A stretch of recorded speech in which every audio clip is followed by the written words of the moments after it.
Okay, CJ7 frame. I actually have had this one listed for a little while. I didn't have it completely stripped down, and I knew it had a bad rear section to it. So I kind of just marked it way down on what I thought it would be worth. But now that I actually look at it, this is actually still a really, really solid frame. You do need to do some repair work in the back.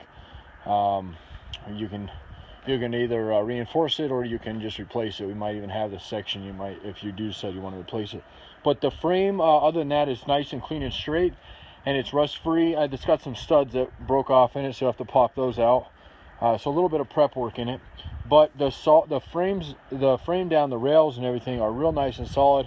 Your belly pan bolts are all out. None of that. I kind of bent that mount for the leaf spring, so you'll have to bend that back. It should look like the rest of them. And whatnot. This is the bottom side of it, so I'll flip it over here in a second and give you the top side. But the factory paint is still very much on this. It's got a little bit of scaling and a little bit thin there where the mount was there for the shock tower. But that's it. The rest of it is real thick. The body mounts that went to the actual tub are not factory. These things were look like they were re-welded on, either because they put something custom on it or what. I actually remember the tub. The tub was really clean on this one, so I'm not quite sure what they did with these guys. But nonetheless, you can either use them or take those off and go back to the factory ones. Factory ones, just so you know, they look a lot like this here. Okay, so these are stronger. They just weren't welded up right, or properly, I should say. But the rest of it's good. It's not until you get back here. So it's solid, and then you get about here, and this is still good. But then you get that's good, and then you'll see it here. You'll switch right there. So about that second hump that comes up, and we are in the bottom of the frame, which would make sense because I think what happened is everything collected there, and you can see it all the way over to here.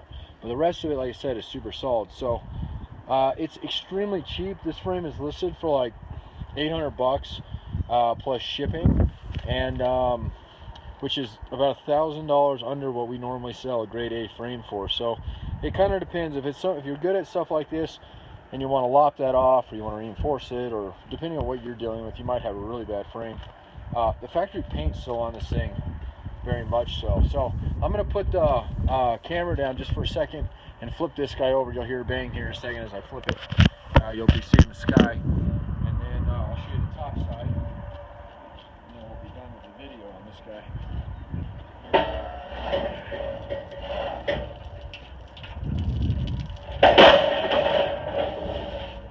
The cool thing about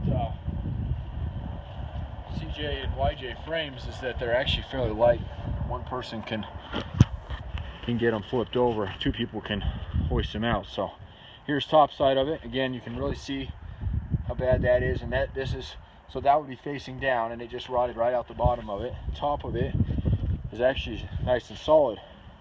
Both sides actually are fine, and then the back piece is solid until you get there. So that, I think that rail just filled right up on both sides and sat there. It was in a driveway when we picked it up. The tub was beginning to get a restore. The tub was immaculate. That of course sold already. We have some other videos up. That's a YJ frame there, and we were comparing them so you could see if you're going to do a tub swap from a YJ to a CJ, what's entailed. That's on our other videos, and whatnot. So anyway, here's the top side, and I'll get some photos of it as well, and then I'll be done with this video and on to the next one. I got about 25 frames to put up, and these things sell about as quick as I list them. So anyway, this one had, if you've seen this one before, you think you've seen it before, you probably did. The yellow would probably give it away, but also there was a gas tank mounted in the rear, but it was hiding so much of this stuff back here, I decided to go ahead and strip it all the way down, and so you can see it exactly as it is. So 303-666-9020. I've been doing this for about 8 years. The place that I own now, this place here, has been around for 30 years. We have just about everything you can possibly imagine, from the 40s all up to current years. Sometimes we run thin on stuff, but I'm constantly getting stuff in so we can put you down on a list. Or check out our website. It's got new parts on it now, but we are updating our used parts. We have about 75,000 used parts we're going to be putting up here in the next few months. That's going to be Jeeps Unlimited, .net. Again, it's jeepsunlimited.net, not .com, .net. .com will take you to a forum. .net is who we are. So, other than that, I appreciate taking a look at the video.